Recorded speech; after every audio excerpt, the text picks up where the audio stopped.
بسم اللہ الرحمن الرحیم۔ آج کا موضوع ہے نماز عید پڑھنے کا طریقہ کیا ہے اور نماز عید کیسے پڑھی جاتی ہے۔ پہلے نیت کریں، میں عید الفطر عید الاضحیٰ کی 2 رکعت واجب 6 زائد تقریبوں کے ساتھ پڑھتا ہوں واسطے اللہ تعالیٰ کے، منہ برہانہ کعبہ کی طرف، پیچھے اس امام کے اللہ اکبر۔ پہلی رکعت اللہ اکبر کانوں تک ہاتھ اٹھا کر باندھ لیں، امام اور مقتدی دونوں پڑھیں سبحان اللہ و بحمدہ و تبارک اسمک و تعالی جدک و لا الہ غیرک۔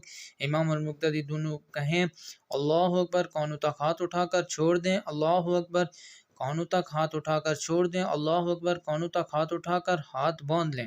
امام صاحب بآواز سورۃ فاتحہ اور کوئی ایک سورت پڑھیں گے، مقتدی خاموشی سے سنتے رہیں۔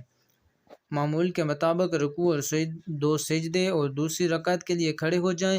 دوسری رکعت امام صاحب بآواز سورہ فاتحہ اور کوئی ایک سورت پڑھیں گے، مقتدی خاموش سے سنیں گے، امام اور مقتدی دونوں کہیں اللہ اکبر کانوں تک ہاتھ اٹھا کر چھوڑ دیں، اللہ اکبر کانوں تک ہاتھ اٹھا کر چھوڑ دیں، اللہ اکبر کانوں تک ہاتھ اٹھا کر چھوڑ دیں، اللہ اکبر بغیر ہاتھ اٹھائے رکوع کریں۔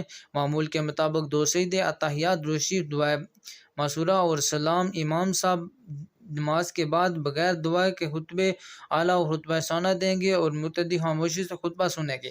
اگر ہماری ویڈیو اچھی لگے تو ہمارے چینل کو سبسکرائب کر